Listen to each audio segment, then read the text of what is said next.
The attendance was 14,790. The gate was 4.035 million. Performance of the night went to Diego Sanchez and Johnny Walker. And the fight of the night was Garbrandt versus Munoz. Those guys all get 50 grand.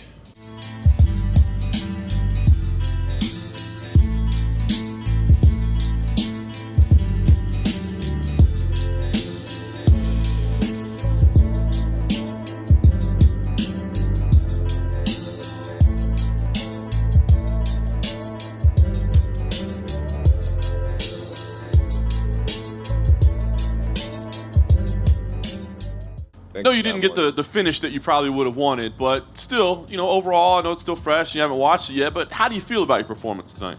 I feel good. I definitely would have liked to finish the fight. I definitely felt as if I slowed down in the 5th round, which is something that's uncommon for me. But I do feel good. Anthony Smith was the most experienced person I've ever been in there against, with 70 fights under his belt. And he showed that experience. He was extremely durable. He was extremely calm. I put him in a lot of positions where I felt most people would have freaked out. And he kept his composure. He did a really great job. Long journey to get here. I know you didn't get the result you wanted, but still, main event, you go the 5 full rounds. What's the emotion like for you right now? Just really disappointed. I don't know, man. I don't know what happened. I did exactly what I told everyone I wasn't going to do. I let Jon Jones sit back and be Jon Jones. I guess sometimes you just go in there, it's not your night, I guess, but that's just not good enough for me. I don't know, I just couldn't pull the trigger. And when I did, I didn't combo up like I was supposed to, and I don't know, man, I didn't do anything I was supposed to do except for defend the takedowns, and I think I did a much better job of checking kicks than I have in the past, but my cardio held up, so all you fucking idiots can stop talking about it. That's really the only positive I can take from this, man. It's a whole ton of negatives, that's for sure.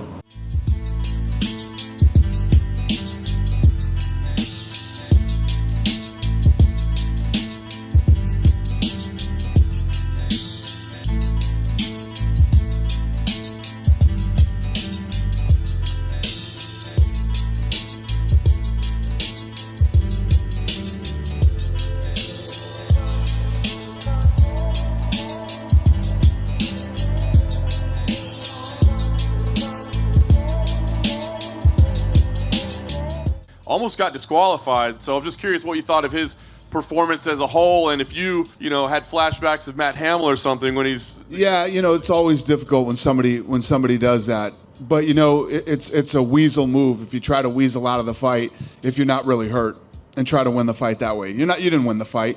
You're not winning the fight. And much respect to Smith for, being a stand-up guy like that, because it's a weasel move. And he could have copped out and he could have done it. I think the ref did a good job taking 2 points too.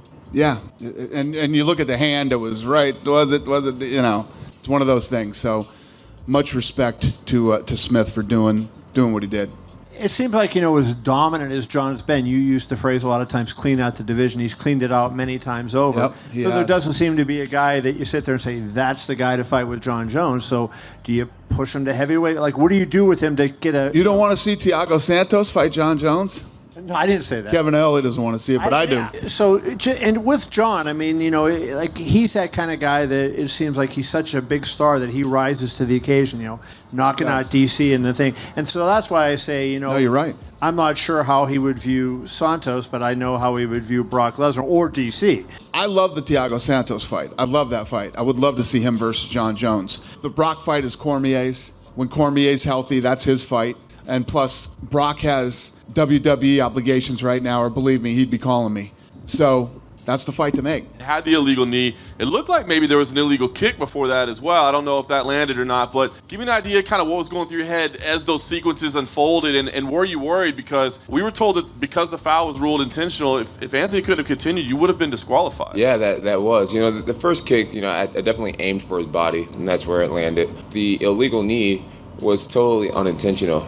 In the moment, I felt his body language rising. I felt his body, rising. And I thought I was getting ready to time a great headshot right after he got off of his palm. To my understanding, on his fingertips, he's considered standing. His body came up, I threw the kick, and I guess his palm was still down. And totally unintentional. Hats off to Anthony Smith for having a lion heart.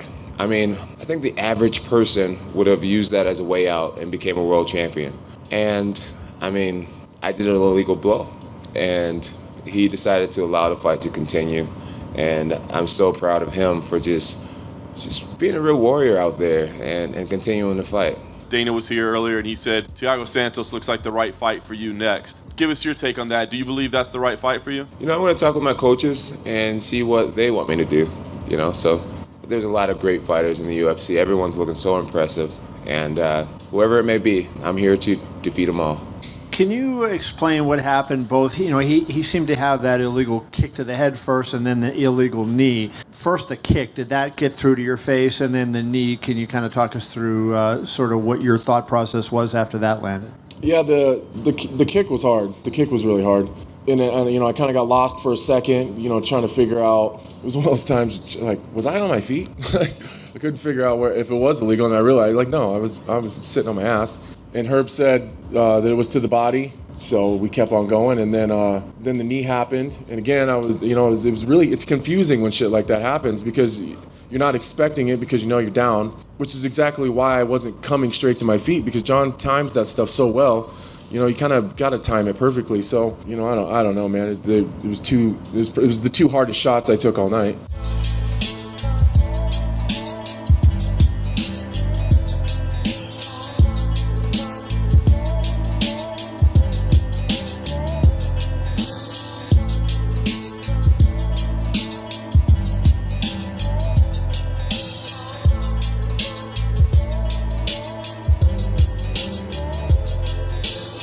Couldn't help but notice you came in a wheelchair here and limped to the chair. So give us an idea of what's going on, what your status is. Man, I've said it. When I came in, I said this is what I was going to do. I said I was coming for that welterweight strap, and there was nothing that was going to stop me from attaining that and achieving that. For a long, long time, I've been on one leg. I've been fighting fights on one leg. When I fought in the Ultimate Fighter finale, I had microfracture surgery, and that's usually an 8-month recovery turnaround. I had to fight 3 months after that, and I fought 3 months after that, and I had to train through that with that. I've been on one leg the whole time, and coming into this fight, I was in a boot all week. I fractured my left foot, and I was in a boot. I was walking around in a boot, but nothing was going to deter me from achieving, what I've set out to achieve. And so, I'm hoping that I can go back and have the doctor really look at it. Now I get a little bit of time. Now, I don't want that much time because, there's a couple of guys I need to beat up, but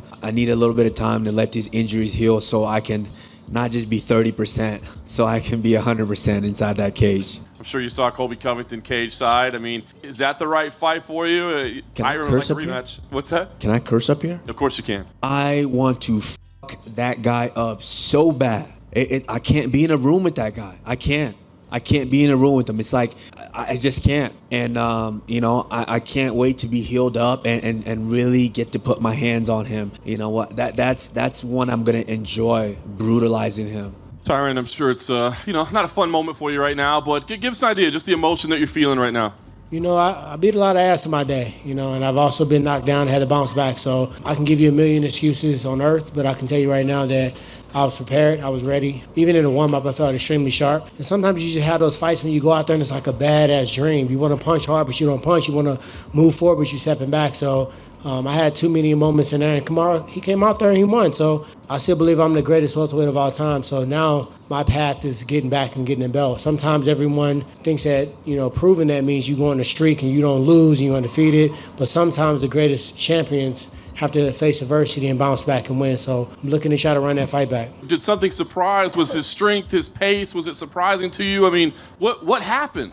No, he didn't have a crazy pace. I mean, he was just kind of fainting and squatting, and he just made you very well aware that he wanted to clinch and he wanted to get close. And, sometimes fighters, they want to prove they can stand with you. They want to prove they can bang. And I said that a long time ago. I said one thing, if I had to give him an attribute, his composure for a fighter who hadn't fought a long time. And he kept that composure. He stayed to the game plan. He took his time. He was patient. It just wasn't a good night for me. So, like I said before, we know what I'm capable of. I just look to rematch that and run that back, man. That was my 5th title defense. I feel like as a champion and what I've done in this organization, that the performance may not have vouched for a rematch, but I think my resume does. Kamaru Usman, new champ there, looked pretty incredible tonight. Curious what you thought of his performance this evening. Yeah, I mean, you guys were there at the press conference. Woodley said, "What are you going to do to me? I do everything better than you do." So, and I told you guys after the RDA fight, I respect RDA a lot, and I use him as a gauge for guys when they're coming up. He looked so good in that RDA fight. I knew after Colby turned down that fight that I wanted to do the fight with Usman. You walked over to Colby with about 2 minutes left in the fight. What the conversation was with 2 minutes left in the fight, what you had to say to him? No, there was just, when there was a lot of ruckus going on over there in his area. He almost got into it with Mama Woodley at one point and everything. That was like the third time I'd gone over to him that night. I just told him, listen, you're going to get this title shot. Don't f this up. Just relax. You and all you guys relax. If anything goes down, let our people handle it, and we're going to take you in the back in a little while here and do some interviews. That's all I said to him. So that's the fight to make then? Yeah.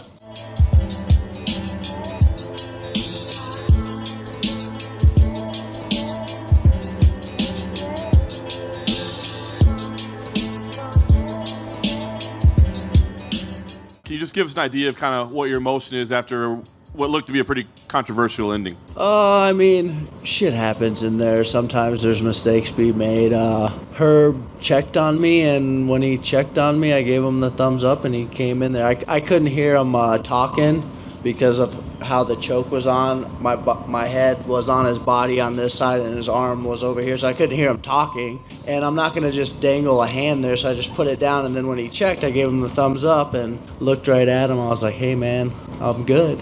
I mean, it happens. I mean, he's a hell of a ref. He just made a mistake. Any talk to the commission or to him or, ask, I think replay could have been a possibility here about why maybe more steps weren't taken? Yeah, I don't make excuses. I just kind of roll with the punches and try to be positive about the situation. I mean, I'd like to run it back. I mean, it is what it is, but I just don't like making excuses, even if stuff like that happens, whatever. Obviously it's not your job to call the end of the fight. So, with the way things played out, how are you feeling right now? Yeah, I feel great. I went and did my job, and I watched the video. I saw the arm go limp. I know he said he was trying to relax himself, but I don't know any conscious person who just goes, right, this doesn't happen. So, but that's not my job. And to what Mr. Bennett said, they tell you in the pre-fight room, if I'm saying protect yourself, protect yourself, protect yourself, you have to give me something.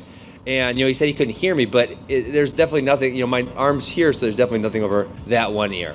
He came in a little earlier and, handled himself with class, but did say he'd really like to run it back. Considering the way it ended, would you be open to a rematch? Not really. I didn't really want to fight him in the first place. I like Robbie Lawler a lot. What's the point? Right now I got a plane ticket to London. I heard they gave Colby Marty, which that's kind of annoying. Nobody likes Colby. Just get him out of here, please. I thought he was getting traded or something. So I'm going to go to London. Till versus Masvidal, that's like 3 versus 6, 3 versus 7. I think the winner of that's probably going to be top 3, and that's who I'd like to fight. Some controversy, of course, with Ben Askren's debut. So just wondering what kind of view you got into that and what you thought of that stoppage. Bad stoppage. And we had a debate, me, the referee, and the commission over being choked out. I've been choked out many times before, too. And one of the things that you don't do is jump right up and say, what the f*** did you just do? It never happens that way. That was a bad stoppage. It happens. What are you going to do? It sucks. It was a good fight. Robbie said he'd love to run it back. Ben said he passes. He said he didn't want the fight to begin with, but he does want to do it again. He'd like the Till Masvidal winner. We want to do the fight again, so we'll figure it out. Outside of the other stuff, was there anything in the cage that impressed you, or what was your thoughts about him actually his performance? Askren? Well, obviously Askren's tough as nails. Lawler hit him with some. You guys saw him after. He looked like he got hit by a bus, and that damage was done in the first few seconds of the first round. And he came back. I don't agree with the stoppage, like I said earlier, but it happens. These things happen, and he's a tough guy.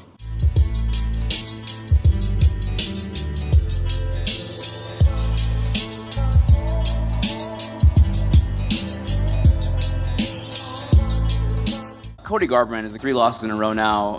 What do you think the issue is with Cody? The issue with Cody is, man, he just won $50,000 tonight. That kid is fun.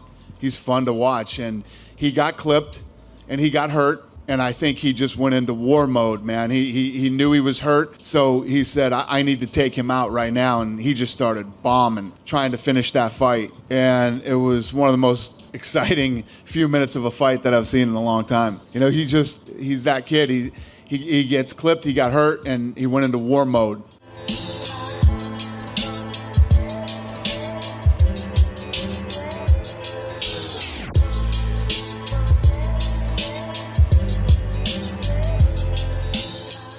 Curious, what do you make of Johnny Walker? 3 KOs in the UFC. The only time he gets hurt is in the post-fight celebration. Yeah, this kid's awesome, man. This kid's special. And I wish he would stop doing that shit after. There's no upside to celebrating like that after. The kick worm or whatever the hell that thing is that he was trying to do. It's just unnecessary. You don't need to do it. What you did already was impressive enough. I'm hearing that he's okay. I'm hearing, because it's all I've been terrorizing the medical staff about tonight. They're going to wait till Monday to get him an MRI because he said he was fine. All the symptoms look good after the fight, so hopefully that's true. That guy is so talented. He knocked out Misha Serkinov like this, like it was nothing. Set him up for the knee, and it's one of the nicest flying knees you'll ever see. That guy is super talented, and I hope he's okay, and I look forward to seeing him fight again.